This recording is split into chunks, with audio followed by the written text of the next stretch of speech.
Eh bien, bonjour à tous et bienvenue dans ce 5e épisode de Lock & Pop. Premier épisode de 2021, d'ailleurs, bonne année à vous. Bonne année! Bonne année! Moi, c'est Raph. Moi, c'est Nicolas. Alors aujourd'hui, épisode dans lequel on va essayer de coller à notre nomenclature habituelle. Alors moi je vais commencer par vous parler d'un film récent, ou du moins sorti cette année ou l'an dernier. Toi tu vas enchaîner avec un film un petit peu plus ancien. Ouais, de 2007. De 2007. Ah, ça remonte, hein. C'est vrai que ça commence à remonter 2007. Et ensuite on enchaînera sur une troisième partie dans laquelle on aura complètement le champ libre. On pourra vous parler d'un autre film, d'un album de musique, d'une bande dessinée, d'un jeu vidéo, bref, absolument tout ce qu'on veut. C'est Lock & Pop épisode 5, c'est parti.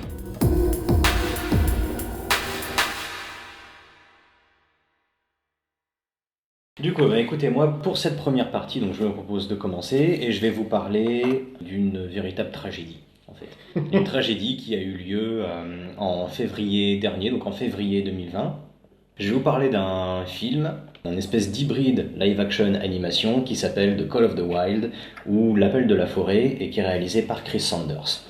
Donc, petit retour sur les origines du projet. The Call of the Wild, c'est bien sûr adapté du célèbre roman de Jack London, paru en 1903, qui a connu de très nombreuses adaptations, que ce soit en film, à la télévision, en série télé, en comic book, en film d'animation, si bien que la version de 2020 est la 6e adaptation au cinéma du livre. Ce qu'il faut savoir, c'est que le livre, il appartient au domaine public, donc à partir de là, n'importe qui peut faire quelque chose à partir de Call of the Wild. Donc, c'est un film en fait qui est annoncé par la Fox en 2017 comme un film hybride entre live action et animation, comme je vous disais, qui est adapté d'un scénario de Michael Green. Michael Green qui a écrit notamment des trucs avec plus ou moins de succès comme Blade Runner 2049, Alien Covenant et Logan. Ouais. Et réalisé par Chris Sanders. Alors Chris Sanders, qui c'est un ancien production designer, storyboard artiste, chara designer de chez Disney qui a bossé pour la compagnie dans les années 90, à peu près au moment de ce qu'on appelle la Disney Renaissance. Donc la Disney Renaissance, voilà, c'est après plusieurs années d'hésitation sur la direction que devait prendre Disney, il y a une nouvelle direction qui est arrivée avec de nouveaux artistes, qui a donné lieu à des projets comme La Belle et la Bête, Aladdin ou Le Roi Lion, pour ne citer que, c'était les films sur lesquels Chris Sanders a travaillé. Mais ils se sont vite en fait lésés par la direction que prend la compagnie, si bien d'ailleurs, et ça c'est juste pour la petite anecdote, vers 96-97, il écrit et illustre un espèce de petit recueil illustré qui s'appelle The Big Bear Aircraft Company, qui est en fait une petite histoire sur le management à Disney. En fait, il assimile Disney à un fabricant d'avions, donc avec plein d'idées très innovantes. Mais voilà, un fabricant d'avions qui est pollué en fait par les idées un peu rétrogrades d'exécutifs en fait avides de thunes, ce qui lui permet en fait de balancer des pics à Roy Disney, Michael Eisner, enfin bref à la direction de Disney à ce moment-là quoi. Il réalise son premier film en 2002 qui s'appelle Lilo & Stitch, avec son comparse Dan DeBlois, qui est un très gros succès. Il se lance, après le succès de Lilo & Stitch, dans la prod d'un film qui s'appelle American Dog, qui sera plus tard renommé Bolt. Ah oui, ok. Mais il est viré par John Lasseter, qui est à ce moment-là directeur créatif du studio d'animation à partir de 2006. Voilà, John Lasseter, juste pour rappeler, c'est un des fondateurs de Pixar, et pour beaucoup, l'âme en fait du studio Pixar. En réaction à ça, il va chez DreamWorks, donc le concurrent direct de Disney à ce moment-là, pour bosser sur Dragon, toujours avec Dan DeBlois, avec qui il a réalisé Lilo & Stitch, et sur Les Croods, qui est une ancienne coprode avec le studio Aardman. Et Nicolas Cage. Nicolas Cage dans le... Ah oui, il est dans les Croods, c'est exact. Mais donc voilà, il réalise le premier Dragon chez DreamWorks, c'est un très gros succès qui entraînera deux suites, sur lesquels Chris Sanders ne bossera pas d'ailleurs. Ce sera uniquement Dan DeBlois qui sera sur les deux suites d'ailleurs que je vous conseille, mais vivement. La trilogie Dragon est très bonne. Mais voilà, Chris Sanders n'est plus là-dessus. Il tente de produire les Croods 2, mais le projet est annulé jusqu'à très récemment, parce qu'il y a un Croods 2 qui vient de sortir cette année, mais avec lequel Chris Sanders a très peu à voir. Et la Fox lui offre en fait la possibilité de réaliser son premier film en live action avec Call of the Wild. Et début 2020, il est annoncé par Disney en tant que réalisateur d'une adaptation live de Lilo and Stitch pour Disney+. What the fuck? Donc voilà, pendant un an, on n'a pas eu de nouvelles de cette adaptation live de Lilo and Stitch jusqu'à novembre dernier, où, selon Variety, le film serait toujours en projet, mais avec John M. Chu, le réalisateur de Crazy Rich Asians, à la réalisation. Camoulox. Camoulox, ouais. Donc voilà, après avoir annoncé Chris Sanders à la réalisation de Call of the Wild, on annonce successivement Harrison Ford, Dan Stevens, Karen Gillan et Omar Sy au casting, et le film est annoncé pour le 25 décembre 2019, donc pile pour Noël 2019. Seul hic, le film appartient maintenant à Disney, suite au rachat de la Fox par Disney, et Disney prend la décision de le balancer à février 2020, en fait. Juste pour l'anecdote, The Call of the Wild est en fait le premier film à sortir sous le giron 20th Century Studio à la place de 20th Century Fox, qui est la bannière sous laquelle vont sortir dès à présent les films produits par la Fox sous le giron de Disney en fait, quoi. Fox, qu'est-ce qui leur est passé par la tête? Pourquoi une envie de faire ce truc-là en un peu live action avec CGI pour la Fox? Parce qu'ils sont pas vraiment habitués à ce genre de truc, enfin c'est marrant, hein? Pourquoi? Je pense qu'il faut produire des films pour la famille, quoi. D'accord. Et, ouais, c'est étonnant pour la Fox. Et Call of the Wild, c'est un film de Noël. Ouais. C'est un film de Noël, et d'ailleurs, comme je vais le développer un peu plus tard, le fait que Disney l'ait repoussé à février, donc en plein pendant ce qu'on appelle les dump months, dont j'ai parlé la dernière fois pour 21 Bridges, donc ces mois de l'année où les films en fait ne marchent pas, où les studios balancent tous les projets auxquels ils ne tiennent pas vraiment, en tout cas auxquels ils n'ont pas énormément de confiance. Voilà, Call of the Wild c'est l'un d'entre eux pour Disney, c'est pour ça qu'ils le sortent en février, quoi. Donc le film sort le 21 février 2020 et c'est un énorme échec commercial. Il sort en fait une semaine après le film Sonic, mais ne parvient pas à le dépasser au box-office avec 24 millions de dollars contre 26 pour Sonic, et culmine à 62 millions de dollars aux États-Unis et 107 millions de dollars dans le monde pour un budget de production estimé à 135 millions de dollars. Faut dire que 2 semaines après la sortie du film, le Covid frappe et ferme une bonne partie des cinémas, ce qui ne va vraiment pas aider la carrière du film au cinéma, quoi. Mais au-delà en fait de tous les coups du sort qu'a connu le film il partait en fait un petit peu condamné. Il partait un petit peu condamné d'avance car victime d'un bad buzz grandissant depuis la diffusion de son premier trailer en novembre 2019, quand le monde a découvert avec horreur que le personnage principal, Buck, le chien, était en image de synthèse. Non, ils ont osé faire ça. Mais voilà, malgré son échec public et son bad buzz, le film est plutôt apprécié en fait, à la fois par la critique, il y a un score de 61% sur Rotten Tomatoes, et par le public qui semble lui vraiment apprécier le film. On est à 89% sur Rotten Tomatoes. Donc en gros, qu'est-ce que le film raconte? On suit Buck, qui est un gros chien domestique qui habite avec une famille de riches blancs américains dans une grosse maison coloniale américaine. Il a absolument tout ce qu'il faut, le confort, la bouffe à volonté, la famille qu'il aime et tout, donc voilà. Tout ce dont un gros toutou peut rêver, mais il est enlevé pour servir de chien de traîneau lors de la ruée vers l'or du Yukon. Et il est tout d'abord adopté par Perrault, qui est incarné par Omar Sy, qui est un facteur franco-canadien, et il intègre en fait sa troupe de chiens de traîneau pour délivrer le courrier. Et il est ensuite adopté par John Thornton, qui est incarné par Harrison Ford, qui est un vieil homme en deuil qui cherche à se reconstruire en fait. Et il va, au contact de ces différents personnages, se reconnecter avec sa nature sauvage et entendre l'appel du wild. Donc le film est tourné à la fois en intérieur et en extérieur, donc en studio et sur place avec des fonds verts ou fonds bleus pour créer des extensions de décors. Donc si on revient en fait à ce qui a vraiment fâché le public sur le chien en CGI, qu'est-ce qui a motivé en fait la production? C'est quoi l'argument derrière ce parti pris d'avoir un chien en image de synthèse? Pour eux, c'était une manière de recentrer le film en fait sur le chien, contrairement aux autres versions de Call of the Wild, aux autres adaptations antérieures de Call of the Wild qui se concentraient davantage sur les personnages humains, quoi. Alors que le chien est vraiment le personnage principal du bouquin. C'est la possibilité d'avoir une cohérence dans le personnage. Être parti sur des vrais chiens, ça aurait nécessité évidemment d'en avoir plusieurs, entraînés différemment pour différentes situations, tandis qu'avec la CGI, il s'agit en fait du même animal tout le long du film, et on peut le faire changer d'apparence au fur et à mesure que le film avance. Voilà, le film se déroule sur plusieurs années, et le chien change d'aspect en fait au fur et à mesure du film.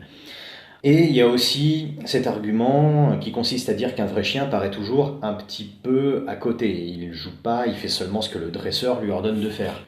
Il y a toujours un espèce de petit problème de crédibilité. Ça, c'est toujours les arguments qui sont avancés par le réalisateur et par la production. Donc voilà, on a la possibilité, avec la CGI, de faire des choses qu'un véritable chien ne pourrait pas faire. Voilà. Ça, c'est l'argument promo. On a un personnage, un chien en image de synthèse, mais il ne faut pas croire pour autant qu'il n'y ait pas de vrai chien impliqué dans le processus de création du film, parce qu'il y en a même beaucoup. Il y en a tout d'abord qui sont scannés pour la fourrure, en fait, pour leur aspect visuel. Donc voilà, on scanne plusieurs chiens de plusieurs races différentes pour avoir en fait des bases de données de poils et tout, pour l'aspect visuel du chien. Mais certains chiens ont aussi fait l'objet de séances de motion capture en fait. Okay. Certains chiens ont été filmés en motion capture avec leur dresseur qui était également aussi présent sur le volume de motion capture et en combinaison de motion capture pour créer une base de données de mouvements de chiens avec leur dresseur pour pouvoir les reproduire ensuite sur les animaux en images de synthèse.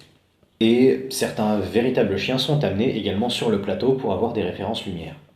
Donc, comment est conçue en fait une scène de The Call of the Wild du point de vue des effets spéciaux? On a d'abord Chris Sanders, le réalisateur, qui va réaliser le storyboard du film, dans un style d'ailleurs très cartoon, qui est très très proche des dessins qu'on a pu voir dans Lilo et Stitch par exemple, ou dans Dragon. Ce dessin très Disney au final. Le storyboard est envoyé à l'équipe de prévisualisation, deux compagnies qui étaient MPC et Alon Entertainment, et qui vont créer une version de la scène en image de synthèse assez sommaire, avec les différents cadrages, mouvements de caméra. En gros, on procède au découpage de la scène. Et du coup, ils ont tourné les séquences avec le chien avant les séquences réelles. Justement, je vais y venir. Donc ensuite, une fois qu'on a fait... T'inquiète pas. une fois qu'on a eu la prévisualisation, donc on est prêt pour partir en tournage, la scène est tournée en studio ou en décor naturel comme je l'ai expliqué, avec, suivant la scène, une référence sur le plateau pour le chien, surtout en fait pour les scènes calmes ou d'interaction avec des êtres humains. Là, on a vraiment besoin d'avoir une référence sur le plateau. Et cette référence sur le plateau, qu'est-ce que c'est?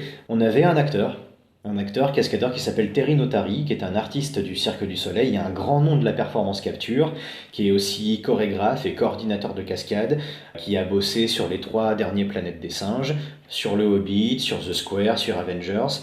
Donc on a Terry Notary qui est sur le plateau en costume de mocap pour juste jouer le chien quoi, et donner une référence aux acteurs, éviter en fait qu'ils jouent dans le vide ou en face d'un pantin ou quoi que ce soit. Donc la technologie utilisée peut être en fait de l'iMocap, mais ça j'ai pas exactement la confirmation. L'iMocap en fait c'est une technologie qui a été créée par ILM pour le 2e Pirate des Caraïbes, qui permettait à l'époque de faire de la motion capture en extérieur. Ce qu'il faut savoir c'est que ce soit pour la motion capture ou la performance capture, en règle générale, ces scènes-là sont tournées dans ce qu'on appelle un volume, donc en intérieur, avec des comédiens qui portent une combinaison avec des capteurs infrarouges, et sur le plafond de ce volume, on a des caméras qui vont filmer ces capteurs infrarouges, ce qui va permettre de localiser les comédiens dans le volume de motion capture pour retransmettre ensuite leurs mouvements sur des personnages en images de synthèse. Mais l'iMocap, donc créée pour Pirates des Caraïbes de par ILM, elle permettait de faire de la motion capture en extérieur. Là, on n'a pas de capteur du tout. On a en fait des espèces de marqueurs, genre des croix et tout. En fait, c'est une technique de tracking. En fait. Les acteurs sont filmés par 3 caméras simultanément. Et ensuite, ça va être à l'équipe de post-production de mélanger en fait les rushs de ces 3 caméras. Et grâce aux croix de la combinaison, vont permettre de trianguler la position de l'acteur dans l'espace pour ensuite pouvoir appliquer les personnages en images de synthèse sur les acteurs. Et c'est une combinaison comme ça que porte Terry Notary sur le tournage de The Call of the Wild. Voilà, l'IMOCAP, ça date de 2006, Pirates des Caraïbes 2, Ok. donc la technologie a évolué depuis, mais voilà, on peut imaginer qu'il s'agit d'une technique de motion capture pour tourner en extérieur, quoi. Cependant, les mouvements de Notary et sa physiologie étant très différentes d'un chien, c'est pas sûr que ces mouvements aient servi pour l'animation du chien après. À la limite, un petit peu en tant que référence, mais c'est tout. Donc Terry Notary était là pour les scènes calmes, entre guillemets, ou les scènes d'interaction en fait avec d'autres acteurs. Mais qu'est-ce qui se passe en fait pour des scènes un peu plus complexes, des scènes d'action ou des scènes avec des mouvements de caméra? La scène est tournée d'après la prévisualisation et ensuite recréée en 3D pour y inclure l'animal ou les animaux en images de synthèse. Pourquoi recréer en fait la scène en 3D alors qu'on vient de la filmer? C'est une problématique d'éclairage.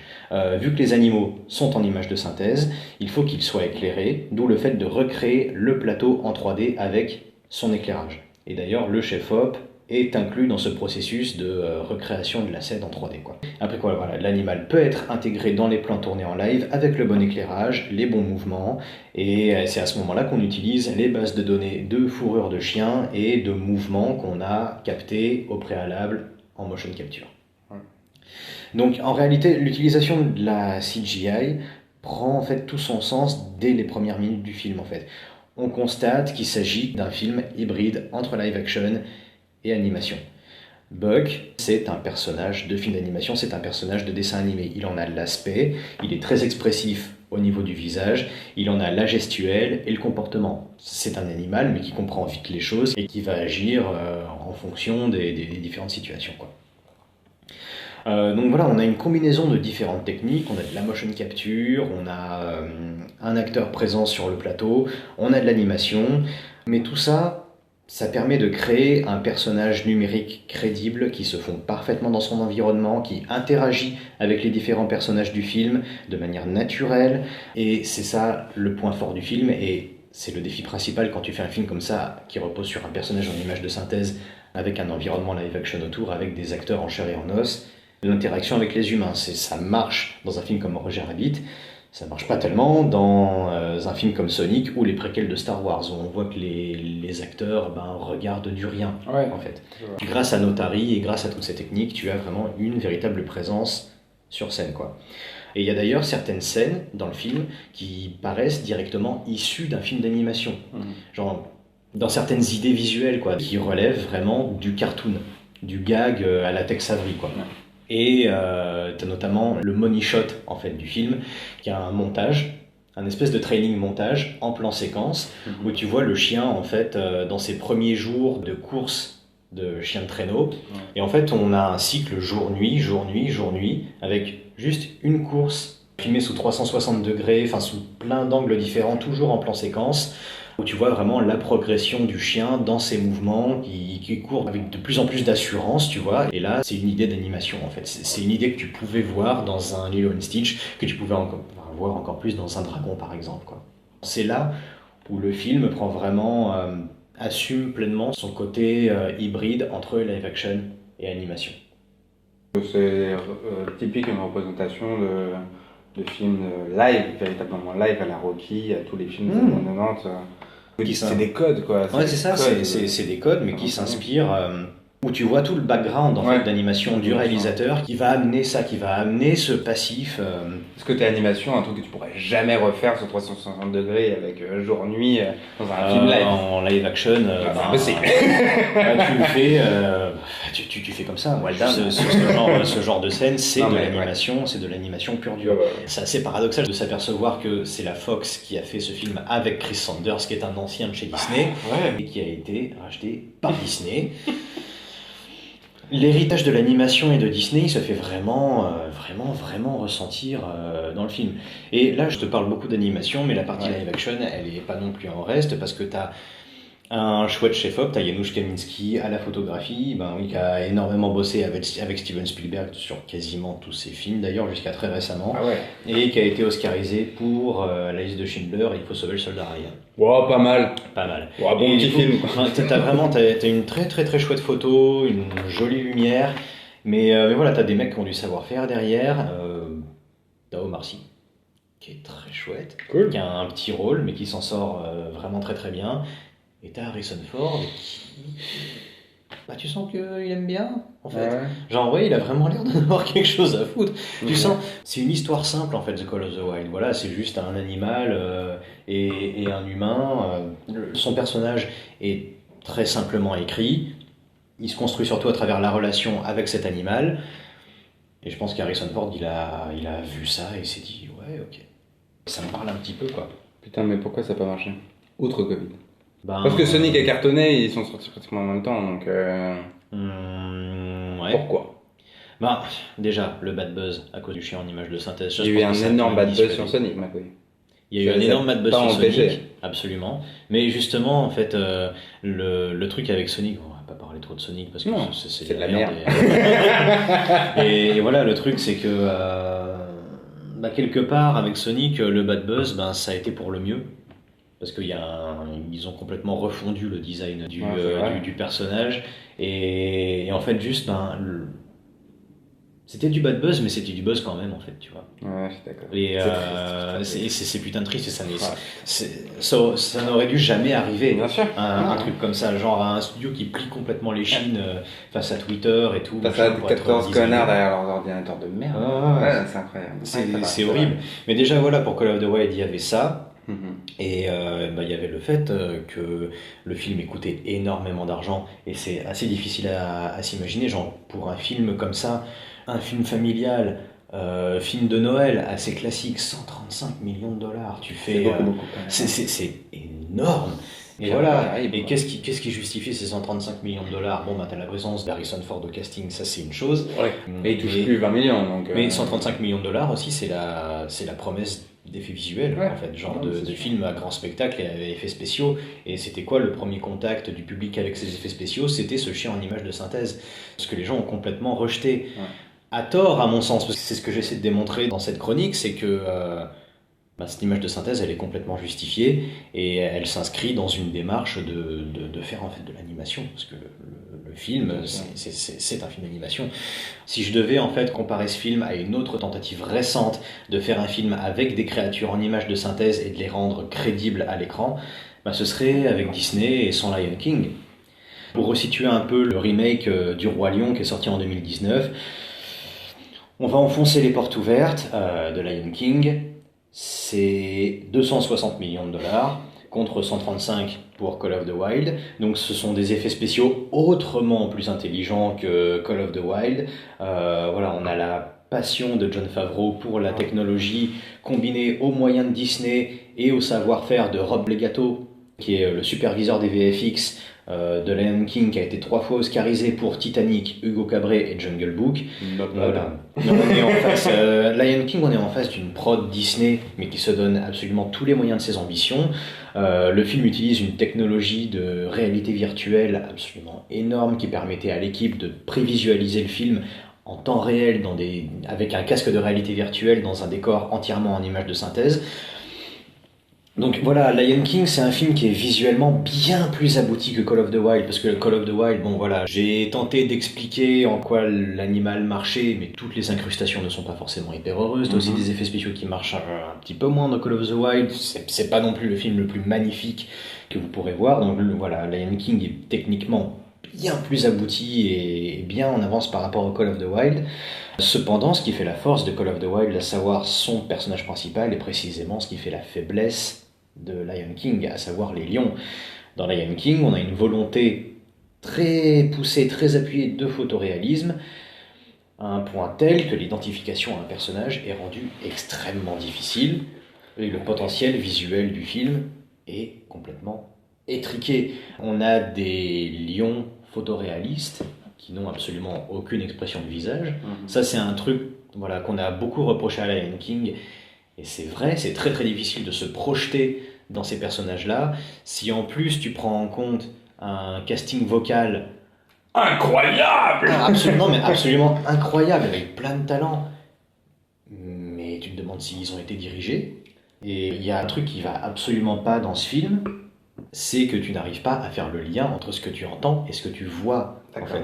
Genre où les voix ne correspondent pas à leur personnage, et ça te prend vraiment un temps juste pour connecter les deux. Ce qui est une question que tu n'es pas censé te poser face à un film d'animation où c'est censé être être naturel.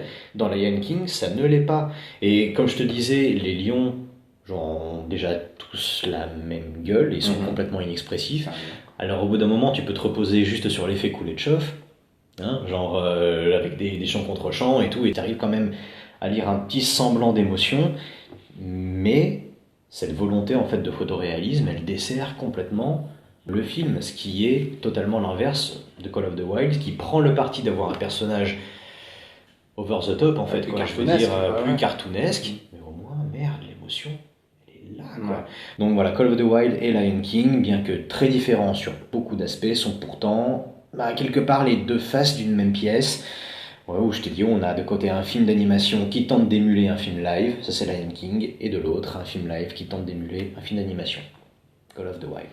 Voilà, Call of the Wild, il faut le prendre comme il est, c'est-à-dire un film familial, un film de Noël. Bon, je sais pas exactement quand sortira ce podcast, les fêtes de Noël seront déjà loin derrière vous, loin derrière nous. Mais voilà, si 2021 est autant une année de merde que 2020 et que vous avez un petit peu envie de retrouver un semblant d'esprit de Noël, et ben écoutez, regardez ce film, il va vous faire du bien. Il y a de chouettes personnages. Contrairement à ce que vous avez entendu, ce que vous avez pu entendre, il y a de chouettes effets spéciaux et un personnage qui fonctionne très très bien. Donc voilà, moi je vous le conseille. Il est dispo en DVD, en Blu-ray en France. Si vous avez la chance d'être en Belgique, vous pouvez le trouver également sur Disney+, ce qui n'est pas le cas de la France. Donc voilà, c'est tout pour moi pour The Call of the Wild de Chris Sanders. On passe à la deuxième partie, un film un petit peu plus ancien. C'est à toi, Nicolas. Yeah!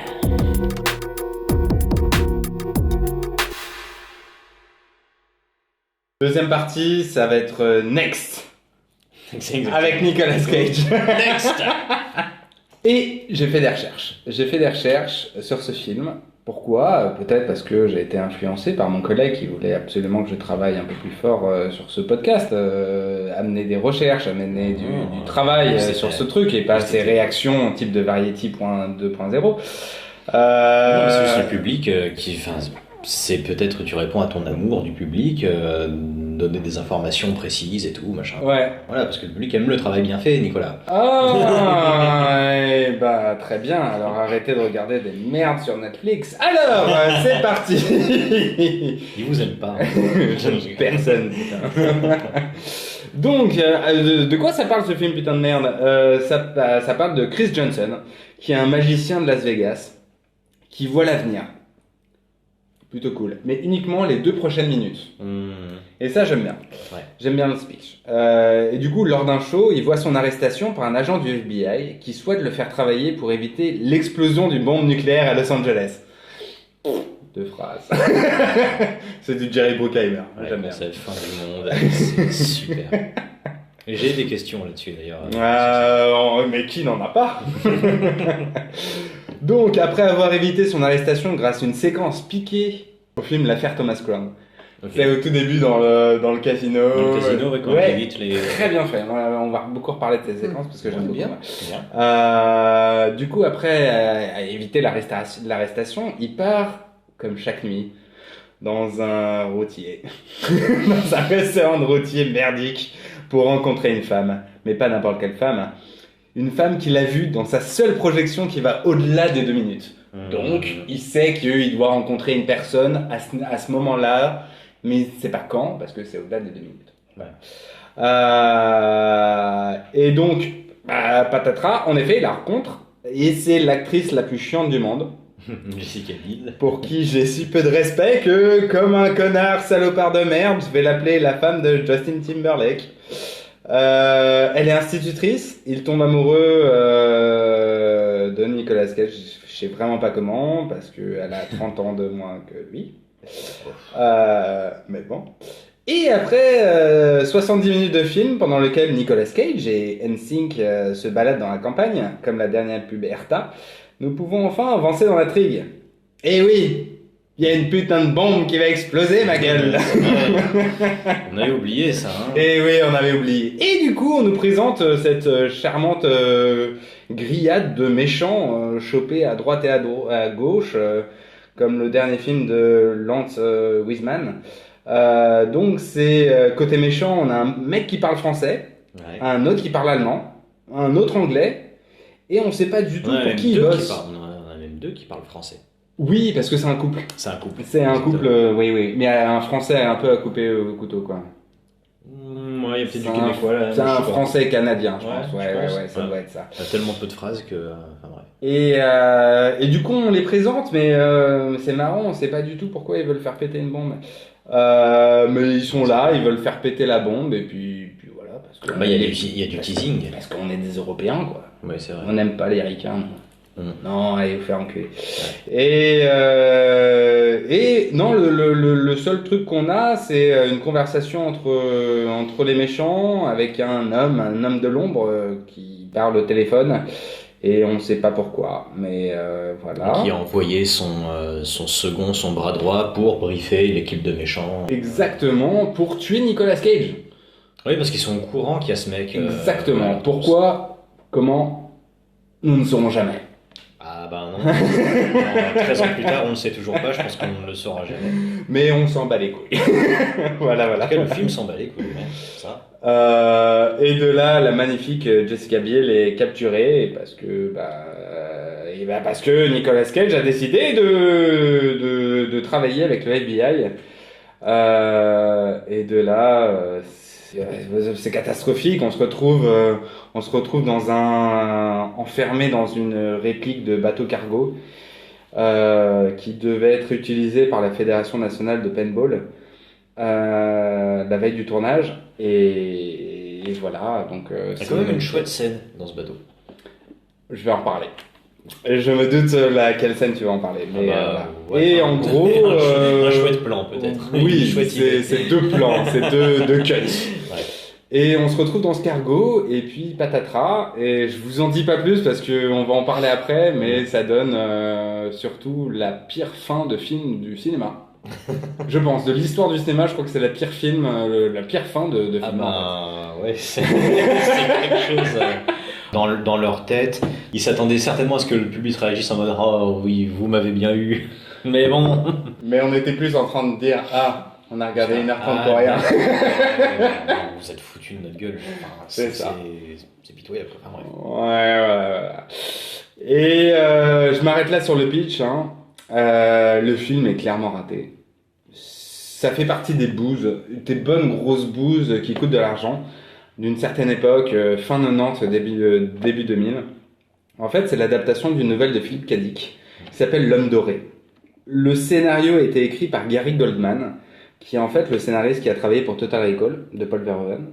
Il a été aussi travaillé pour l'un des nombreux scénarios de Minority Report, mais il n'a jamais été crédité. Mais il était là en fait, il était dans le groupe d'écriture. En fait, c'est en 2003 où Gary Goldman rencontre Jason Kournick, qui est créateur et animateur du site officiel de Philippe K. Dick. Donc on parle d'un site internet. Donc c'est Gary Goldman qui rencontre ce clip. Exactement, ouais. De toute façon, Gary Goldman, tu dis qu'il a écrit Total Recall, mais Total Recall est aussi adapté de Philippe K. Dick. Exactement, Et c'est pour Minority ça. Report. Et aussi. Minority Report. C'est pour ça, c'est un peu un spécialiste de toutes les nouvelles de Philippe K. Dick, et c'est un grand fan, bien sûr, de Philippe K. Dick. Et donc après un rendez-vous, enfin voilà, avec une rencontre avec Jason Kournick, le créateur et animateur du site, en fait, on lui propose un truc. Gary Goldman a une vraie patte pour le dessin, et on lui propose donc bien sûr Jason Kournick connaît les ayants droit de toutes les nouvelles de Philippe K. Dick. Il lui propose un deal: si tu nous refais le site internet officiel de Philippe K. Dick, je peux négocier avec toi pour avoir les droits d'une nouvelle de Philippe K. Dick. Ok. Plutôt bon deal. Franchement, c'est un méga bon deal. Et donc les deux hommes se réunissent, ils discutent un peu. Gary Goldman sait très bien que les droits des œuvres de Philippe K. Dick, avec toutes les dernières sorties cinématographiques, adaptations de Philippe K. Dick, sont hors de prix, tout le monde se bat pour l'avoir. Il décide de mettre la main sur l'adaptation de L'Homme Doré. Jason Kournick est d'accord, il négocie avec les ayants droit de Philippe K. Dick. Ils ont les droits de L'Homme Doré. Et génial, ils vont voir Saturn Film. Pourquoi Saturn Film ? Pourquoi pas ? En fait, Saturn Film, c'est la compagnie de prod de Nicolas Cage. D'accord, ouais. qui, en fait, qui a produit pas mal de les films de Nicolas Cage, en fait. Dès qu'il est Nicolas Cage, il le produit par cette chaîne film. Et ils vont voir en partenaire financier Révolution Studio, et qui là, bon, là, ça va commencer à être de la merde. Parce que Révolution Studio, il y a une major derrière quand même. À Révolution Studio, pas vraiment. Derrière Ils sont des Next. distributeurs, mais Ok. Révolution Studio sont assez indépendants. D'accord. Donc il n'y a pas trop de problèmes de gros studios derrière. C'est généralement des mecs qui arrivent à faire des films à moyen budget et de les rentabiliser comme des putes. Ok. Voilà. Donc pour Gary Goldman, moi je me suis procuré avec un peu de mal la première version du film. Enfin, la première version du scénar, ce qui était vraiment pas mal. Et du coup, j'ai pas du tout lu L'Homme Doré, malheureusement, j'ai pas eu le temps. Mais ça ressemble étrangement, enfin vraiment énormément aux mutants pré-Goct de Minority Report. Enfin, c'est vraiment, on a l'impression que c'est un peu une suite de ce qui se passe. Ouais, d'accord. Avec les précoques, donc du coup qui sont dans c'est une sorte de mutants qui vivent dans la société, dans laquelle on doit les utiliser pour sauver des crimes ou pour autre chose. Ah, d'accord, donc il y en a plusieurs, des mecs comme Nicolas Cage. Exactement. Donc en gros, je te balance le pitch maintenant que j'ai lu. Donc c'est le département de la sécurité intérieure qui, dans la guerre contre le terrorisme, décide d'utiliser les mutants qui existent sur Terre. Donc il y en a plusieurs, comme des précoques. Donc comment contrecarrer les plans des terroristes, c'est grâce aux mutants. Okay. Voilà, donc ils les capturent, ils les mettent dans leur bureau et essaient de tout faire pour éviter les attaques terroristes. Et dans le scénario de base, on pouvait trouver des scènes comme Nicolas Cage boulonnait une chaise jusqu'à le restant de sa vie. Tout simplement pour élucider les affaires de contre-terrorisme. Ce qui est une scène du film. Il y a vraiment alors, une scène. Voilà, sauf que le scénar allait vraiment beaucoup plus loin. Ouais, il y a genre un militaire qui disait pour éviter qu'il s'échappe, on peut lui couper les jambes et les bras. Ah ouais, d'accord. Voilà, pour vraiment l'utiliser en termes de machine et uniquement dans son savoir-faire. J'ai entendu Nicolas Cage, on dit faut lui couper les cheveux. Alors on lui coupe les jambes et les bras. Et après, il y a eu toute l'intrigue secondaire, donc romantique, avec le personnage de Liz Cooper joué par Jessica Biel, qui en fait, dans l'écriture de base, était destiné à être l'amour de la vie de Chris, parce que en fait, tous les mutants qui ont ce don, ils ne peuvent se procréer uniquement entre eux, en fait. C'est que si Nicolas Cage veut avoir un enfant avec une non-mutante, il ne pourrait pas y arriver. Donc en gros, voilà, c'est une vraie histoire d'amour entre deux mutants, du coup hyper intéressant comme... ils sont vraiment appelés sous le terme mutant. Exactement, mutant. Vache. Ouais. C'est pour ça que c'est passionnant en fait. Et du coup, après, au fur et à mesure du pitch, ils expliquent que Liz est enceinte et tout l'organisme de contre-terrorisme décide de tuer Liz pour bien montrer à Nicolas Cage qu'il peut le contrôler et qu'il veut absolument couper tous les ponts avec sa réalité pour qu'il se concentre uniquement sur le contre-terrorisme. Et de là, en représailles, il démolit le siège à Las Vegas à coups de barils d'agents explosifs, le C4, et lui, et Nicolas Cage et Jessica Biel sont les seuls survivants. Je veux voir ce film. Moi aussi, vraiment, mais j'étais hypé quand j'ai lu le pitch, j'ai adoré.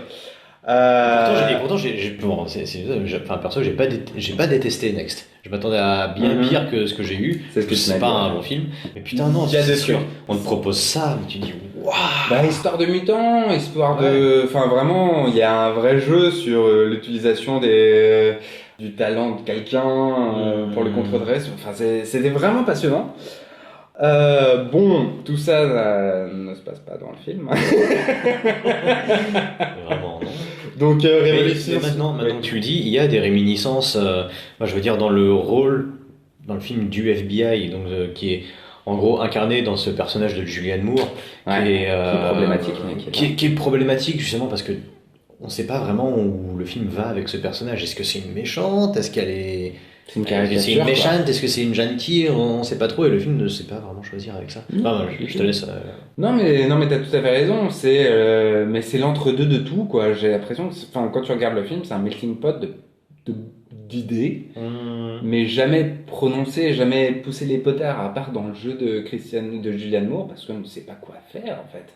Il est obligé de jouer la badass Michelle Rodriguez-like quoi. Enfin, Du coup, ils en font une espèce de membre du FBI qui est la seule à croire à ce truc, ce qui lui donne un peu, bon voilà, quoi, genre, oui, on sait qu'il y a une bombe qui va exploser, on sait pas quand. Ouais, moi j'ai une solution, mais je suis la seule à y penser et toute sa hiérarchie est là. Vous êtes complètement folle et tout, n'importe quoi. On n'a pas le temps pour vos idioties. tout à fait. Donc ça lui donne un petit background, mais genre la scène d'après, putain, elle est hyper cruelle. Enfin bref. Mais la problématique dans ces séquences-là, c'est que on ne sait pas pourquoi elle y croit, on ne sait pas comment, on ne sait pas comment elle a su qu'il était comme ça.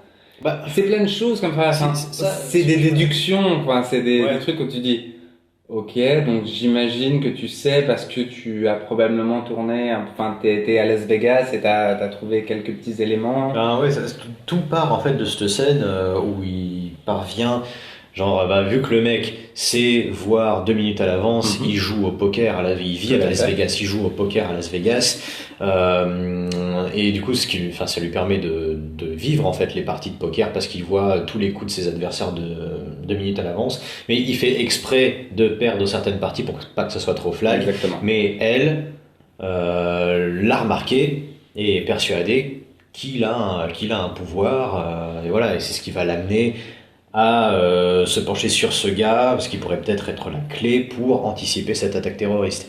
Et c'est extrêmement mal amené parce qu'elle sait déjà qu'il est comme ça pendant qu'il le fait. Donc du coup, ça veut dire qu'il s'est grillé des jours ou des mois avant. Mais ouais, c'est pas pourquoi. Non, c'est ouais. Enfin, ils vont un peu nulle part avec ce personnage. Déjà, ils le foutent totalement de côté.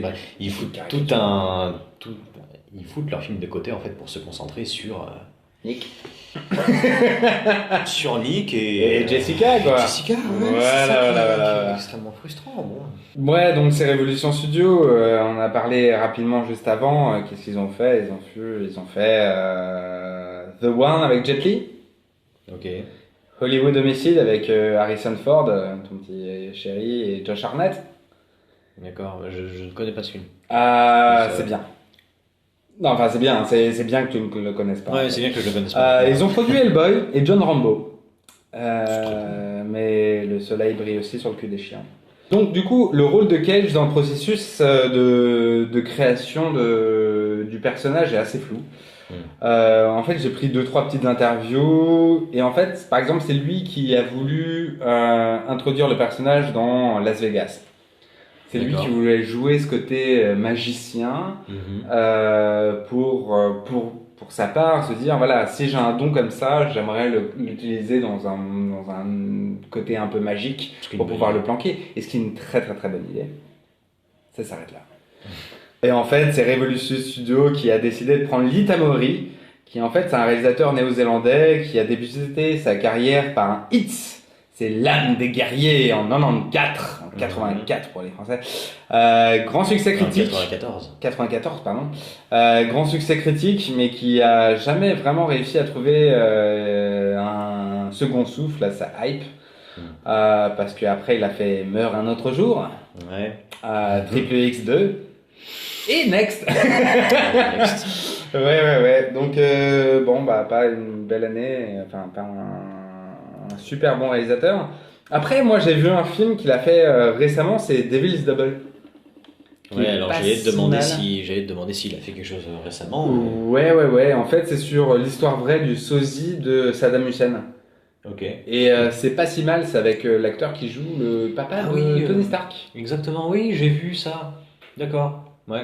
Il paraît que c'est pas mal. C'est pas si mal. C'est pas si mal en plus. C'est teinté un peu d'histoire vraie, un peu étiré à la couille, mais c'est pas si mal que ça. Bon, côté box-office, le film a rapporté 76 millions de dollars pour un budget de 50 millions. Là, je te parle mondial, hein, c'est 76 millions. Ouais, donc étiré en mode DVD, quoi. C'est 2007 aussi, parce que... Ouais.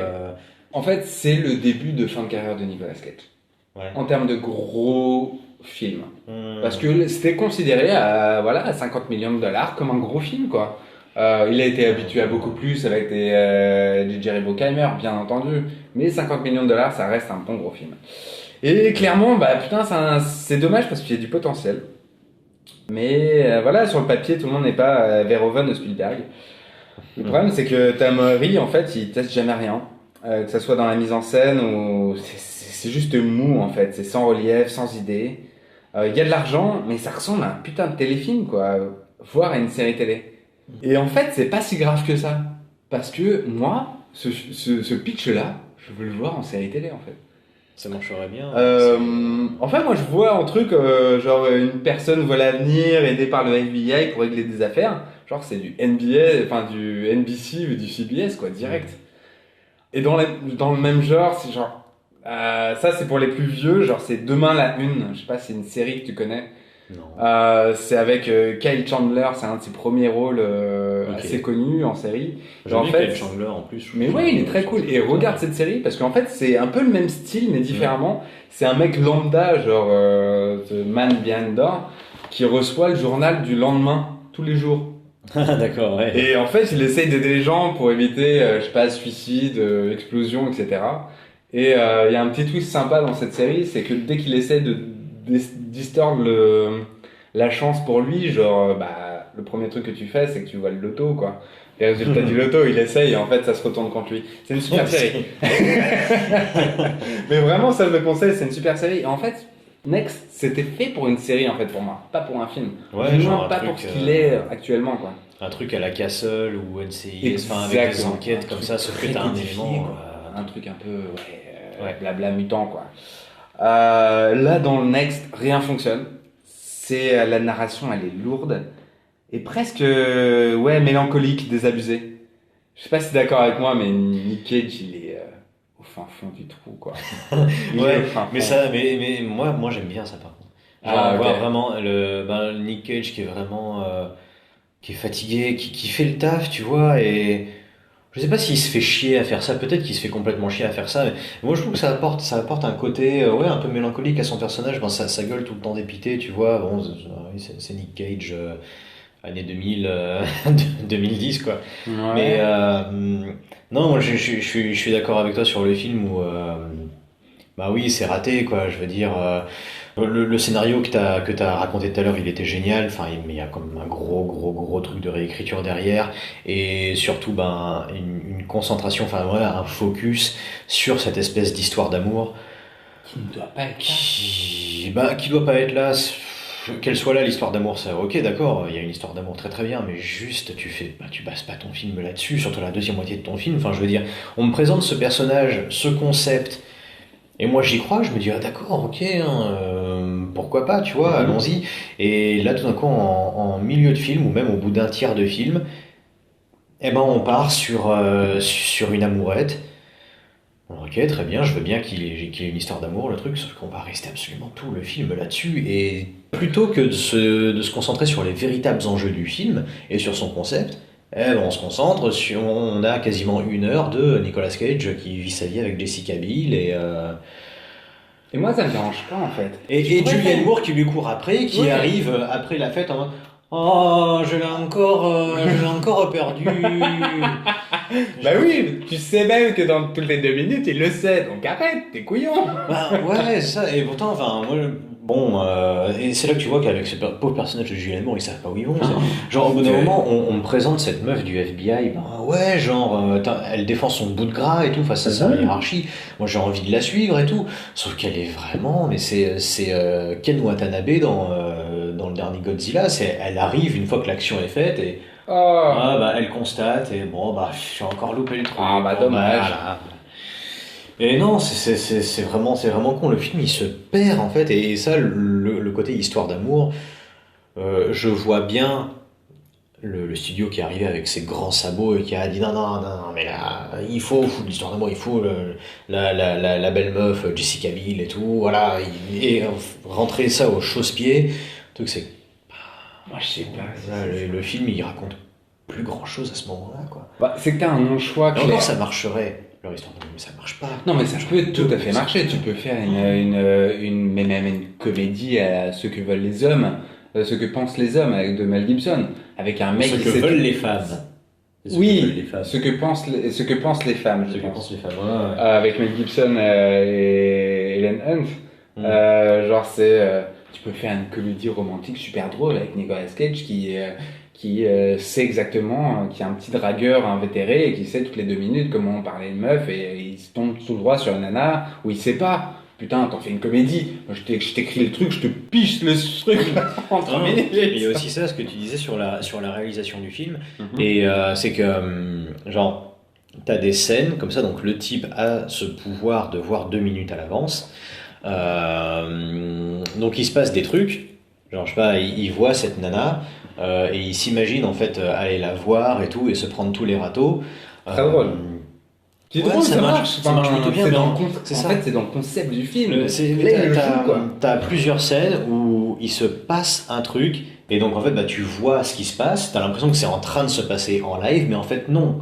T'es dans la tête de Nicolas Cage, du coup zop, on rembobine, et bah, Nicolas Cage est toujours à son point de départ, et là on part sur un autre truc, et on rembobine encore parce que ça n'a pas marché, jusqu'à ce qu'il trouve la solution, le bon angle où attaquer cette situation, et là le film continue.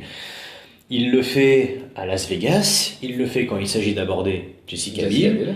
Genre, il le fait plusieurs fois, et justement, au bout de 2 fois, cette astuce de Réa, tu l'as compris. C'est chiant, ouais. C'est chiant, et au bout de la 5e fois, tu te dis, mais s'il vous plaît, trouvez autre chose, quoi, parce que, genre, ouais, il se passe un truc, finalement, ça s'est pas passé, ouais, c'est bon, film, ça fait 5 fois que tu me fais le coup, s'il te plaît. Et il tente, genre, faut pas lui enlever, il tente 1 ou 2 autres idées un peu cool, mais c'est 1 ou 2 fois. C'est l'idée cool de tu filmes ton plan fixe, tu laisses ta caméra tourner, tu te mets d'une autre manière. Enfin, c'est un truc qui existe depuis la nuit des temps, quoi. Mais non, moi, je trouve que c'est plutôt une bonne idée, mais juste au bout d'un moment, merde, ouais, trouve autre chose, quoi. Ouais. Enfin bref. Et en fait, c'est dans le cœur même de l'écriture et du talent du réalisateur. Je te parle d'une scène. Du coup, ils sont au fin fond, ils sont avec Jessica Biel après la séquence Erta où ils draguent. Ils sont au fin fond d'un hôtel en haut d'une colline. T'as le côté les terroristes qui veulent le tuer, on sait pas comment ils savent qu'ils sont là. Ouais, alors les méchants, ça, je ne sais pas du tout. Et t'as le FBI pour l'arrêter. Ça, pourquoi pas, écoute, voilà. Et là, il sait du coup que les terroristes sont là, et les FBI aussi, et tentent de les échapper. Déjà, t'es au fin fond du Vermont. Je sais pas pourquoi. T'étais à Las Vegas avant. Voilà. Et Nicolas Cage évite les balles, essaie de créer des accidents avec une remorque blindée de tuyaux qui tombe dans la falaise qu'il poursuit pour tuer ses assaillants. On parle des effets spéciaux un petit peu, c'est horrible. C'est catastrophique. C'est pas beau. Putain. Mais surtout... Pourquoi le faire au fin fond du Vermont, putain. T'es dans un film pas compliqué à suivre, mais où l'incrédulité est un peu compliquée parce que la réelle est pas vraiment la même. T'as plein de dissonances très compliquées. Putain, mais moi, moi dans ma tête, j'avais juste un esprit trop cool où genre, je veux une course-poursuite sur l'autoroute de Las Vegas. Où lui est à pied et connaît le trajectoire des bagnoles et se fait courser. Ouais, tu vois, putain, mais moi je veux juste des idées de réel cool dans un élément simple, pas me retrouver au fin fond du Vermont à se battre avec des vaches, quoi.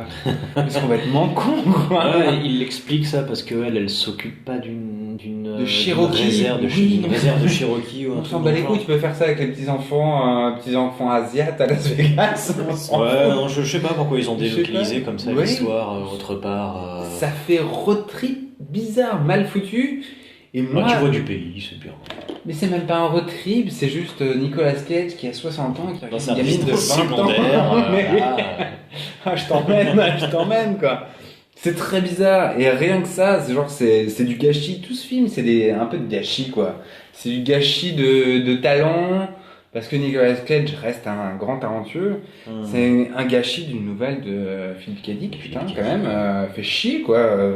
On a écrit des tonnes, mais ça vaut le coup d'utiliser ce genre d'idées pour d'autres choses un peu plus sympas.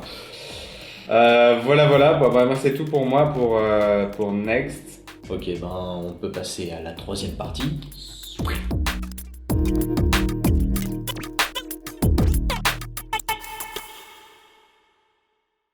Du coup, Next, et pourquoi je voulais parler de Next, c'était pour parler de Nicolas Cage. Je voulais comprendre pourquoi un acteur ayant reçu un putain d'Oscar pour Living Las Vegas et nominé 2 fois se retrouve dans cette situation-là. En fait, moi, je suis un mec des années 80, quoi. J'ai connu Nick Cage du temps de Sailor et Lula, Arizona Junior, The Rock, Volteface et plein d'autres films. Et vraiment, j'ai essayé de chercher, je me suis un peu, tu vois, plongé dans les problèmes financiers. Je sais qu'on a eu beaucoup de conversations, notamment actuellement pour Johnny Depp avec ses problèmes financiers, ses problèmes autres que financiers, bien sûr. Bien sûr. Par exemple, ouais, voilà, Nick Cage, en 2009, il a dû éponger des dettes qui représentaient à l'époque 14 millions de dollars. C'est grave beaucoup. Donc je comprends pourquoi il a signé 2-3 rôles un peu pourraves comme Ghost Rider, comme Next et d'autres. Mais tu vois toute sa filmographie après, tu comprends pas. J'ai regardé des tonnes d'articles. Le mec est un obsessif compulsif, tu vois. Il a des dépenses de malade. Il a des maisons. Où genre, il a acheté la maison la plus hantée du monde qui se trouve à la Nouvelle-Orléans. Tu vois. Par exemple. Voilà. Il a acheté une pieuvre à 500 000 de dollars. Il a des voitures de sport de collection de ouf. Il a des comics. Il a le premier comic Superman qui vaut 1 million de dollars. Il a ses divorces. Il a son rejeton de merde, là, Kal-El, qui est tout droit sorti du casting de Devil Reject. Kal-El. Et il s'appelle Kal-El. Non, je déconne pas. Je déconne vraiment pas, il s'appelle Kal-El. Bon, on va parler de Nicolas Cage en l'appelant Jorel. Voilà. Et tu sais même qu'il a surenchéri dans une vente privée de Macy's contre Tom Cruise pour acheter un squelette de Tyrannosaure Rex qu'il a acquis à 2 millions de dollars. Et donc tu vois Tom Cruise et Nicolas Cage qui se battent pour acheter un squelette de Tyrannosaure Rex. Tu vois un peu les personnages. Oui, ouais, non, mais d'accord, ok. Si c'est le summum d'Hollywood, c'est du mec comme ça, des années 90, années 2000, qui sont pleins d'études. Et je pense que contrairement à Johnny Depp, qui a mon humble avis de spectateur, je pense que Johnny Depp lui a arrêté le métier depuis bien longtemps. Je pense que lui, en fait, Nicolas Cage, c'est un mec qui aime tester, qui aime faire des choses. Dans un article de The Guardian, il le dit, If I don't have a job to do, I can be very self-destructive. Donc le mec, c'est un malade, quoi. C'est ça l'idée que j'ai lui, et ça c'est en écoutant une critique, je crois que bon, c'est pour rendre à César ce qui leur appartient, mais en écoutant une critique du podcast No Ciné sur un des derniers films de Nicolas Cage qui est un petit peu fait parler de lui, qui s'appelait Mandy, qui est réalisé par Panos Cosmatos, fils de George P. Cosmatos. Ouais. Voilà, le film, je sais pas exactement ce qu'il vaut, mais l'intervenant disait que ce type c'était un hyperactif et que clairement s'il s'arrêtait de tourner, il vrillait complètement, quoi. C'est un mec extrêmement dépressif et tu vois un petit peu dans Next et tout, je pense que tu t'as pas une gueule comme ça, genre en pleine déconfiture et tout, sans qu'il y ait quelque chose derrière, quoi. Moi je pense qu'il joue là. Il croit à son personnage. Parce qu'il se projette l'idée de ce personnage-là, qui n'est pas retranscrit dans le film. Il joue très très bien. Mais je pense pour lui, dans sa tête, il avait un tout autre film en fait. Je pense que pour lui, il tournait pas le même film. Mais je vois ce que veut dire les gars de nos ciné. Et je les crois vraiment sur parole. Et je crois que Cage, tu vois, il aime se challenger, tester quoi, et bosser. Et en fait, quand tu vois un peu dans toute sa filmo, dans tous les gens avec qui il s'entoure, en fait, il prend que des personnes de confiance. Et je dis pas de talent, mais de confiance. Il travaille avec ses amis du temps de sa superbe. Genre, il travaille avec Oliver Stone, Joel Schumacher, Le feu, Simon West, Paul Schrader, John Woo. Il a joué avec John Woo dans Volte-Face, mais aussi il fait Captain de merde là, Captain Philippe, non pas Captain Philippe, Captain je sais plus quoi, une merde avec Penelope Cruz. Simon West, il a joué. Enfin voilà, tu vois, c'est des mecs des années 90 qui connaissaient et avec qui il appréciait de travailler. Il veut simplement retourner avec. Bah, oui, mais ça à la limite, enfin, je veux dire, c'est entrecoupé de plein de directs tout VOD à la Bruce Willis, j'ai envie de dire, non? Mais je suis d'accord avec toi. Mais je veux dire, tout ce qui est direct to DVD et tout ce qui est film, pour un acteur de cette trempe-là, c'est compliqué à être défini. Je te reprends juste une interview que j'ai prise de Al Pacino, où il racontait que quand il accepte un rôle, il se fiche totalement du réal, ou du côté merdique du scénario ou du casting.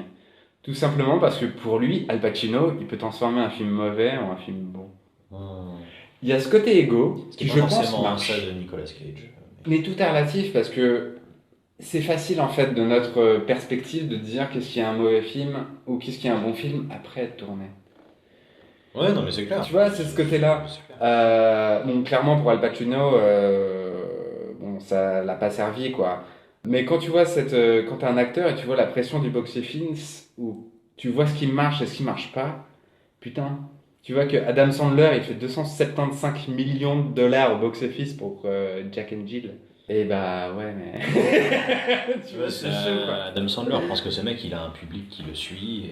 Mais ça reste 275 millions. Bah, Voilà. je suis d'accord. Et ouais, encore une fois, ouais, c'est facile d'être derrière son écran et de se dire à la fin, à la finalité du film, ok, c'est de la merde.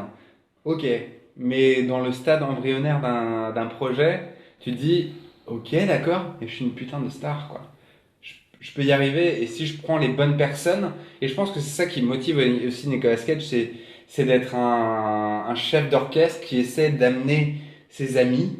C'est souvent une mauvaise idée.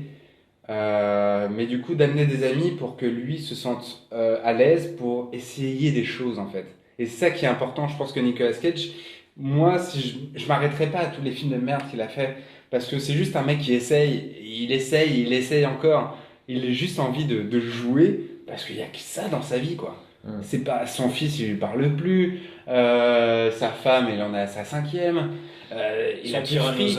Il est plus là. Il s'en sert plus. Voilà. C'est juste un Voilà. mec qui a besoin de ça. Et c'est important parce que du coup, tu te dis, au pire, t'as un mauvais film. Et au mieux, t'as un acteur d'une nouvelle génération qui se dit, bon, bah, je ferai pas comme ça. Tu vois, c'est extrêmement bizarre. Bah, t'as aussi, enfin, je veux dire, voilà, ce qui pourrait le différencier, parce que bon, quand tu vois des acteurs de sa génération qui maintenant ne font, je suis désolé, mais plus que des films direct ou vidéo, qui en font déjà trois par an, parce que Nicolas Cage, enfin, je veux dire, Bien je sûr. pense qu'il en fait énormément. Ben, moi, j'ai vite fait de le placer dans la même catégorie que Bruce Willis, tu vois, par exemple, qui fait aussi plein de daubasses. Enfin, pas moi, je ne mettrais pas du tout dans Bah, cette catégorie. non, mais voilà, enfin, tu connais certainement mieux le bonhomme, enfin, les bonhommes que moi, mais genre, qu'est-ce qui différencie les deux? Ben, peut-être que Nicolas Cage, au-delà du talent, parce que les deux ont du talent, mais peut-être Nicolas Cage, genre, ben ouais, lui, il a toujours l'envie, et peut-être qu'il prend son métier un peu plus au sérieux, ce qui n'est pas forcément le cas de Bruce Willis. Et ça, tu peux le voir à travers genre, ses différentes interventions à Nicolas Cage. On parlait tout à l'heure de Ghost Rider 2. Régulièrement, en fait, le film il revient sur la table où Nicolas Cage il dit mais j'ai fait ce film il y a presque 10 ans maintenant. Tout le monde le déteste. Moi je le trouve trop cool et je suis très heureux d'avoir fait ce film. Et si on me redemande de faire un Ghost Rider, mais je le fais comme ça. Non, ce film était super. C'était super. Ouais. Et tu te dis ok donc enfin, non, je pense, tu vois. Mais c'est assez ouf de voir que le mec, même dans des trucs comme ça, ben, il assume et limite il revendique. Et, ouais, et je pense pas qu'il fasse ça pour tous ses films, mais au moins tu peux te dire que ouais, le gars il met vraiment du sien et. Ben, il a toujours été au contre-courant. C'est que Mm. même dans ses rôles de volte-face ou de plus particulièrement de Con Air, où il joue un acteur totalement en contradiction avec les codes de ce que tu pourrais me dire du Bruce Willis, quoi. Ou du Schwarzenegger ou du Stallone de l'époque, quoi. C'est vraiment un mec tout queuse qui va défoncer la gueule de mec dans un avion, quoi. Ouais. Et il le revendiquait comme ça. Je pense qu'il est toujours à contre-courant. Et nous, on est choqués parce qu'on a cette projection d'acteurs de cinéma des années 90 qui doit absolument être au cinéma. Sauf que je pense que le côté test et le côté nouveauté et fun le fait plus kiffer que le côté lisse d'un Marvel, quoi. Ah bah bien sûr. Mais c'est ce qu'il a compris, quoi. Je pense que s'il a compris.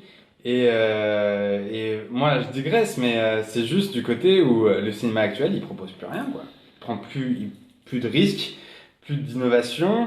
Innovation technique, il y en aura toujours, mais c'est toujours, comme tu l'as dit avec le Roi Lion, c'est toujours en contrepartie d'un scénar qui doit être le plus large possible, avec le moins de prise de risque possible. Ouais, mais à ce cinéma-là, enfin, je veux dire, à ce Hollywood-là, tu lui opposerais les films de Nicolas Cage qu'il fait maintenant? Non, c'est pas l'un contre l'autre. C'est au contraire, il faut que les deux vivent ensemble.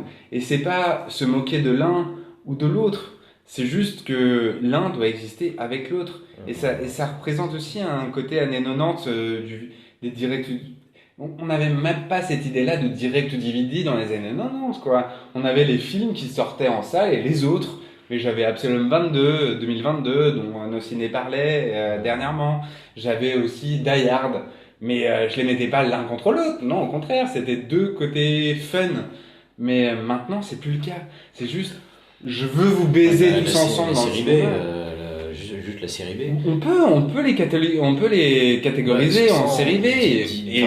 Pourquoi pas? Ça dit sans aucun mépris. Mais on parlait de Next. Bon, moi, j'ai pas grandi dans cette culture années 90 et tout, avec la série B et tout. Ok, très très bien. Next, pour moi, je le prendrais plus comme un film de série B, tu vois, comme un plaisir un peu coupable, avec quelques petites idées rigolotes derrière, raté. Je dis pas que toutes les séries B sont comme ça, non, absolument pas, tu vois, genre il y a des trucs extraordinaires dans la série B, ce qui est pas le cas genre pour Next, mais tu vois, genre ouais, ce genre de plaisir un petit peu coupable Next, mais qui sont pas complètement pourris, tu vois, genre des trucs qui sont ratés, mais où il y a des choses sympas à retirer derrière, tu vois. C'est ça, c'est que en fait Next, je le mettrais, enfin, et elle est présente dans la filmo de Nick Cage, il y a aucun problème. C'est juste c'est un film raté, c'est un blockbuster pour moi raté dans son imaginerie de blockbuster. C'est que ça fait du fric et que c'est lisse à souhait. Et que je ne préfère pas les films de Nick Cage maintenant, mais je préfère ce qu'il donne. C'est de l'envie et c'est du sourire et c'est un mec sur la corde raide qui va à droite, à gauche avec le vent qui le pousse à droite, à gauche. Il essaye à chaque fois. Et peu importe s'il se plante, c'est pas grave, t'en as un autre direct DVD. En fait, rien n'est grave dans la vie. Au moins, lui, il s'amuse à faire son art. Toi, c'est plus un mime qu'un acteur maintenant. C'est tout ce qu'on peut lui souhaiter, je pense, de s'amuser.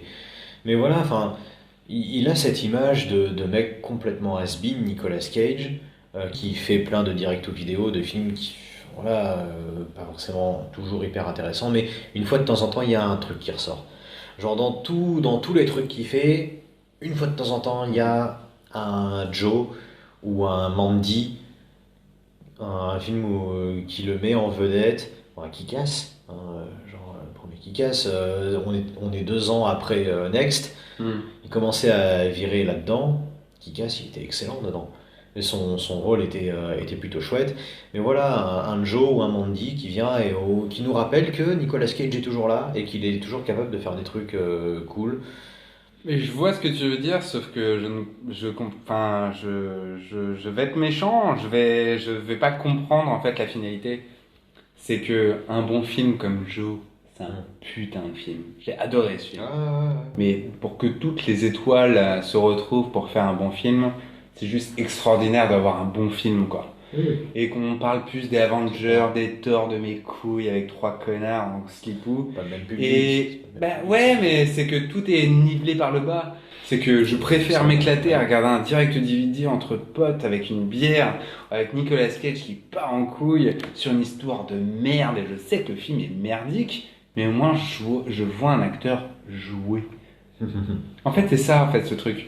Et ce qui me pousse à vraiment à réfléchir sur le rôle du film et le rôle de l'acteur. Et je pense qu'il faut vraiment dissocier les deux. C'est que Nicolas Cage est un acteur. Arrêtez de penser qu'un acteur prend sur ses épaules tout un film. C'est un orchestre C'est sûr. qui joue avec 700 personnes autour de lui, quoi. Donc non, un bon film, c'est extrêmement rare, c'est des pépites, c'est la comète d'Halley, c'est extrêmement dur à faire, quoi. Et juste simplement voir un acteur qui s'éclate avec des gamins comme des High School Musical, moi ça me fait kiffer. Et je suis content de voir un mec comme ça s'éclater. Je m'en fous s'il est pas dans des super productions, je m'en carre. Et encore plus, j'aimerais encore plus dire ça, de dire que qu'il y ait plus. Je veux pas le voir en vieux tata, vieux papa du prochain Superman de mes couilles. Parce que c'est son rêve de jouer un Superman.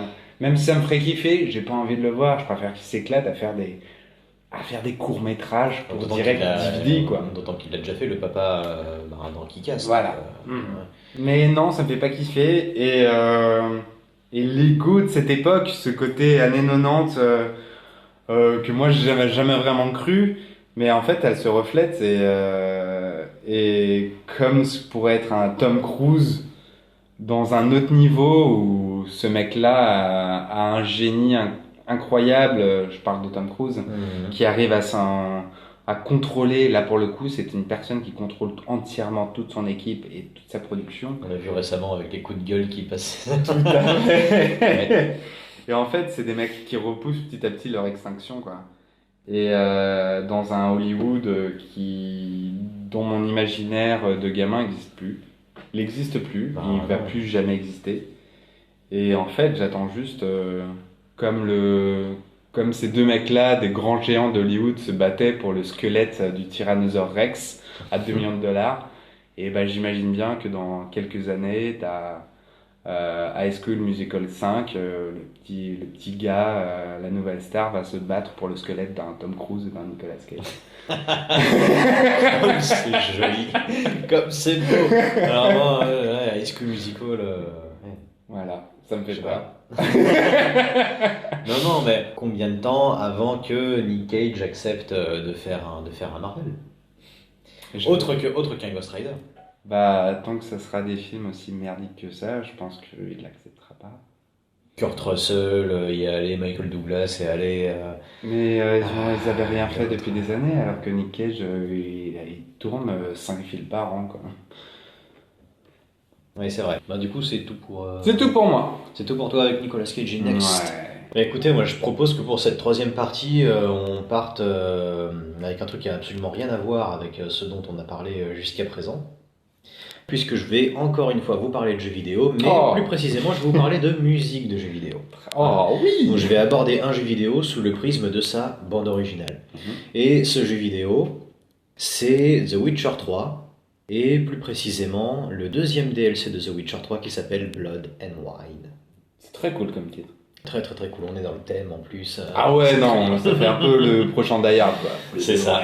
Beer and wine. Donc voilà, bon, juste pour resituer un petit peu The Witcher 3, le jeu est sorti en mars 2015, comme son nom l'indique, c'est le troisième volet de la saga The Witcher, adapté de l'œuvre littéraire de Andrzej Sapkowski, et développé par le studio polonais CD Projekt Red, dont on a pas mal entendu parler ces derniers temps pour le fiasco qui a été Cyberpunk 2077. Bref, le jeu, qu'est-ce que c'est? C'est un RPG à la troisième personne en monde ouvert. On y incarne Geralt de Rive, qui est sorceleur. Alors, sorceleur, juste pour faire très très simple, c'est un chasseur de monstres qui doit, dans The Witcher 3, sauver sa fille adoptive, Ciri, de la chasse sauvage. La chasse sauvage, c'est une armée qui tente d'envahir le continent. Et il se trouve que Ciri possède un pouvoir qui pourrait permettre à la chasse sauvage d'envahir ce continent, quoi. Mais voilà, le jeu est un énorme succès, près de 30 millions d'exemplaires vendus sur tous les supports. Il s'impose comme le nouveau porte-étendard du RPG après Skyrim. Et quelques mois après sa sortie, le jeu accueille 2 DLC, un qui s'appelle Hearts of Stone et qui est sorti fin 2015, et un an plus tard, Blood and Wine. Donc les 2 DLC peuvent être entamés dès le début du jeu, mais il est préférable, si jamais vous vous mettez la main sur The Witcher 3, il est préférable d'attendre, d'avoir bien progressé dans le jeu ou carrément d'avoir terminé la quête principale de The Witcher 3 pour commencer ces DLC. Surtout pour celui qui va nous intéresser, à savoir Blood and Wine. Le premier DLC, Hearts of Stone, propose une nouvelle campagne avec de nouveaux personnages, de nouveaux objets, des monstres, etc. Toujours situé dans la région de Witcher 3 qui s'appelle Velen, qui est la carte principale du jeu. Donc Hearts of Stone est toujours situé à Velen. L'aventure est assez plaisante, c'est un petit prolongement de la durée de vie, à peu près 10 heures de durée de vie en plus selon les développeurs, mais ça révolutionne pas le jeu. Tu évolues toujours dans la même carte, mais tu rencontres de nouveaux personnages. Bon, c'est quand même agréable à jouer, mais voilà, ça s'arrête là. Et puis débarque Blood and Wine en mai 2016, qui propose lui aussi une nouvelle aventure pour Geralt. Et la meilleure chose, si jamais vous voulez jouer au jeu, c'est de commencer cette aventure après avoir terminé la quête principale de The Witcher 3. Et donc, qu'est-ce que raconte Blood and Wine? En fait, suivant la fin que vous avez choisie pour le jeu principal, que ce soit heureuse ou malheureuse, Geralt est toujours en gros un sorceleur vagabond qui va de contrat en contrat à Velen, donc dans cette région principale et ses environs. Et un jour, il intercepte en fait un message de la part de chevaliers, de chevaliers qui sont originaires de la région de Toussaint, qui est une région qui se situe au sud du continent, des chevaliers en armure rutilante et tout, lui demandant de les rejoindre dans un village des environs afin de régler une petite affaire. Donc Geralt se rend dans ce village des environs, il rencontre les chevaliers. La petite affaire en question, c'est juste faire fuir des bandits qui sévissent dans la région.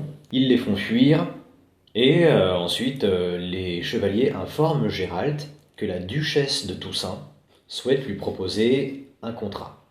En fait, il se trouve que dans la région de Toussaint, il y a une bête féroce qui commet des massacres horribles parmi les nobles habitants de Beauclair. Beauclair, c'est la capitale de Toussaint. Et Geralt va donc devoir se rendre à Toussaint et dans sa capitale Beauclair pour enquêter sur ces meurtres en série et arrêter ce qu'on appelle la bête de Beauclair avant qu'elle ne tue à nouveau. Donc Geralt accepte le contrat et voyage vers la région de Toussaint. Et c'est là en fait la première nouveauté de ce DLC. On quitte les plaines mornes et dévastées par la guerre de Velen. Un décor qui est d'ailleurs inspiré par la campagne polonaise, parce que The Witcher c'est une création polonaise d'un auteur polonais. Donc on quitte ces plaines mortes et dévastées pour entrer dans une région très ensoleillée, verdoyante, bordée de vignobles à perte de vue et à l'ambiance méditerranéenne. D'ailleurs la région de Toussaint est inspirée du sud de la France et de l'Italie. Et on s'aperçoit vite que la superficie du jeu et sa durée de vie a été largement décuplée. On parle d'à peu près 30 heures de jeu supplémentaires, une toute nouvelle région avec des villes, des villages, des donjons, etc. Et la ville de Beauclair, donc la capitale de Toussaint, est inspirée de villes italiennes comme Rome ou Florence et te donne, que ce soit la ville ou la campagne, l'impression de te balader en fait dans un tableau de Van Gogh. Juste. Donc, imagine-toi, tu évolues pendant quasiment une centaine d'heures, parce que la durée de vie de The Witcher 3 est déjà quand même assez énorme, mais dans des décors assez mornes, assez mélancoliques en fait. Et c'est pas une critique envers les décors du jeu, quoi. Ça participe vraiment à l'univers qu'ils ont créé, à l'écriture des personnages et tout. Et là, juste, tu débarques dans cette région, et tout d'un coup, le jeu il se met à avoir des couleurs hyper pétantes et tu vois du ciel bleu sans nuages, tu vois du soleil et tu te dis mais merde, mais je suis en train de jouer à un autre jeu en fait quoi. Et c'est ça qui est complètement fou. En plus tu as ce nouveau scénario donc, qui t'emmène dans cette région qui est toujours un scénario très fidèle à l'esprit de The Witcher donc avec Geralt qui se pose toujours à peu près les mêmes questions sur qui est le plus cruel entre les gens que je sers ou les gens que je suis en train de buter. Se balader à Toussaint, c'est vraiment aller d'émerveillement en émerveillement. C'est grâce notamment à un ajout de taille, c'est sa bande originale, en fait, qui va accompagner le joueur tout au long de son aventure. Et d'ailleurs, la bande originale, c'est un des premiers trucs que tu notes, en fait, quand tu commences le DLC. Donc tu débarques dans ce paysage complètement idyllique, et là, tout d'un coup, le style musical change. Pas complètement, parce qu'on reste dans une cohérence par rapport à la musique que tu as entendue précédemment dans The Witcher, mais le jeu il doit quand même une bonne partie de son ambiance et son sens de l'émerveillement à sa bande originale. Donc Voilà, pour resituer un peu la bande originale de The Witcher, elle est signée par les compositeurs du jeu original, qui sont des compositeurs polonais, qui bossent beaucoup pour CD Projekt Red. Il y en a un qui s'appelle Marcin Przybyłowicz et un autre qui s'appelle Mikołaj Stroiński, et qui ont d'ailleurs signé la BO de Cyberpunk. Mais en plus de ces deux compositeurs, tu as aussi la participation d'un groupe de folk polonais qui s'appelle Percival, Ok. et qui ne tient pas son nom du chevalier de la table ronde, mais d'un personnage de The Witcher. Ah, Donc ils sont, voilà, c'est un groupe voilà, de folk et tout, de musique médiévale et tout, Cool. mais qui est très très lié en fait à l'univers de The Witcher parce que il s'inspire directement du bouquin original quoi, et qui apporte ouais, le côté médiéval et fantasy à The Witcher en apportant des vieux instruments comme de la lyre, du luth, de la vielle à roue, mélangés des instruments un peu plus modernes comme de la guitare électrique. Voilà, juste si vous avez déjà joué à The Witcher, les voix féminines qu'on entend dans la bande originale, et vous saurez desquelles je veux parler, proviennent des chanteuses du groupe Percival. Juste pour l'anecdote, selon un des compositeurs de la musique, une bonne partie en fait de la musique de The Witcher 3 est due à une complète improvisation. Les mecs se sont enfermés en studio pendant plusieurs jours avec des instruments et des micros et ont enregistré absolument tout ce qui leur passait par la tête. Grosse improvisation, on a eu près de 4 heures de musique enregistrée selon un des compositeurs. Mais pour Blood and Wine, ils ont été rejoints par un autre compositeur qui s'appelle Piotr Musial, qui a notamment bossé aux États-Unis et en Angleterre, notamment sur des séries télé comme Penny Dreadful par exemple, ou sur d'autres jeux vidéo du studio polonais, notamment 11-Bit Studios. Il a composé par exemple la musique de This War of Mine ou de Frostpunk, que je vous recommande d'essayer, notamment This War of Mine. La musique a beaucoup d'importance dans This War of Mine et c'est un jeu absolument incroyable. Enfin, bref, et Musial avait déjà orchestré le score initial de Witcher 3, mais devient ici compositeur à part entière. C'est assez difficile de savoir ce qu'il a apporté réellement à Blood and Wine en termes de style, parce que comme je t'ai dit, le style reste à peu près sensiblement équivalent à ce qu'on avait vu dans le jeu original. En revanche, il apporte des thèmes de combat dans le style des compositions précédentes, mais aussi et surtout des musiques d'ambiance. Et en fait, ce sont les musiques d'ambiance qui pour moi constituent tout l'intérêt de la bande originale de Blood and Wine.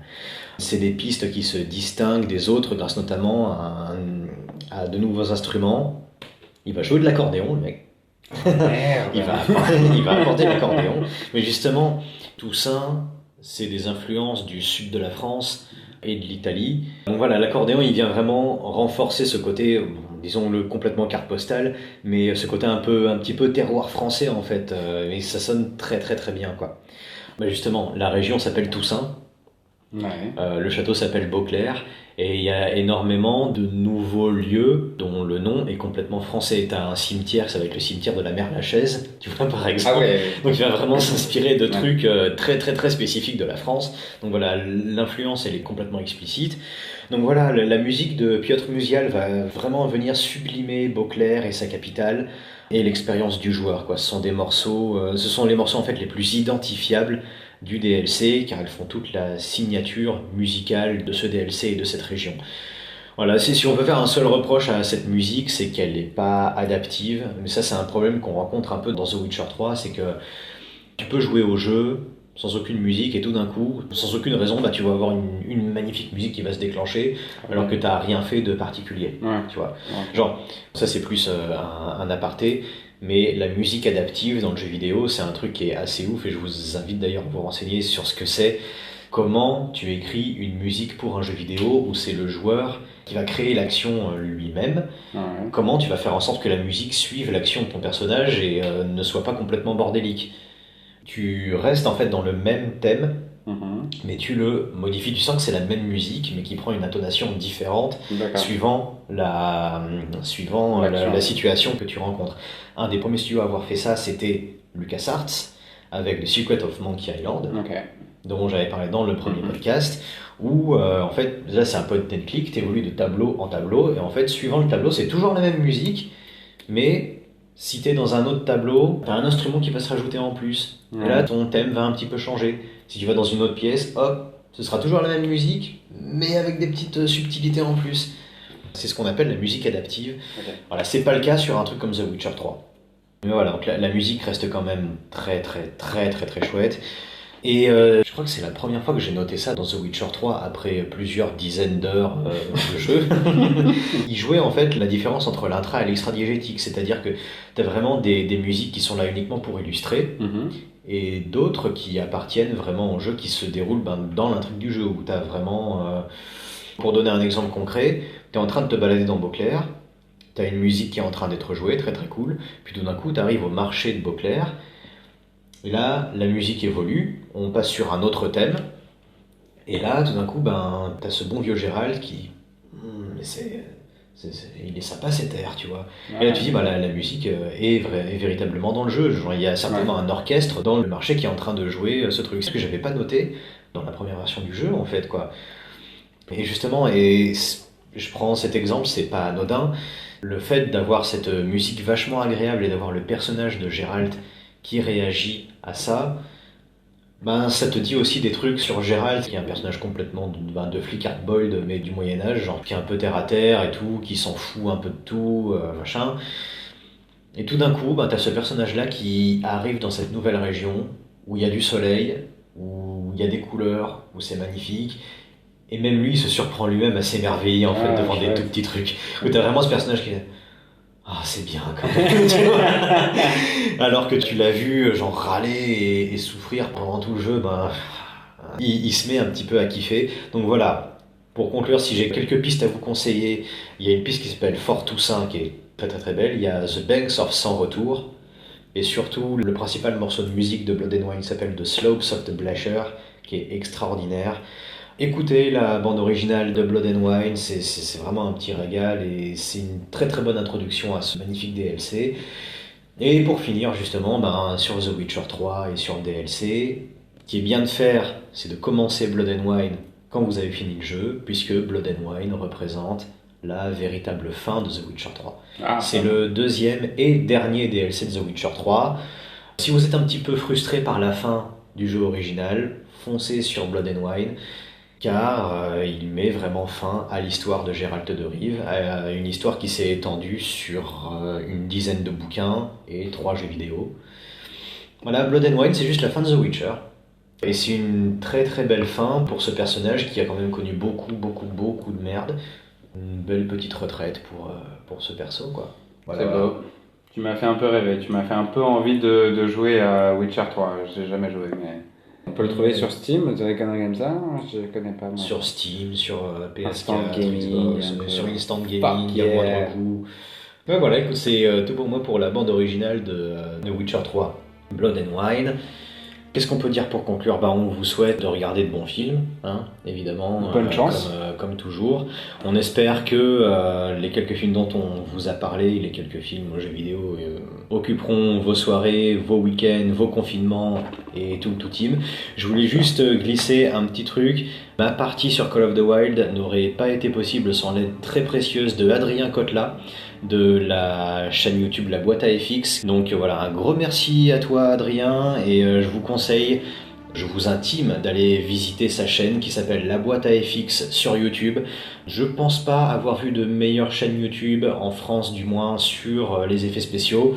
Il est très complet, très technique, mais extrêmement cinéphile. Enfin, je veux dire, c'est un type qui bosse dans les effets spéciaux, qui adore ça. Et voilà, ce sont des vidéos qui transpirent de boulot et de cinéphilie, donc je peux que vous conseiller d'aller visiter sa chaîne La Boîte à FX si vous voulez en savoir plus sur les effets spéciaux. Et en attendant... j'aimerais bien moi remercier Nicolas Cage pour ma partie dans Next et pour l'écriture de ma partie, parce que je pense que c'est quelqu'un d'extraordinaire qui m'a révélé, qui m'a apporté tout ce que je sais du monde. L'amour des drogues, l'amour de l'alcool. Merci Nick. Merci Nick. Écoutez, pour clore ce 5e numéro de Lock & Pop, et vu que je viens de vous parler de la bande originale de The Witcher 3 Blood and Wine, j'ai envie qu'on clôt cet épisode sur un des morceaux de cette bande originale qui n'est pas inclus dans l'album officiel de Blood and Wine, mais qui s'appelle Beauclair Castle, que vous pouvez écouter sur à peu près toutes les plateformes, je pense, et qui est, vous allez le voir, absolument magnifique et très très épique. C'était Lock and Pop épisode 5. À plus. À très vite. Bye.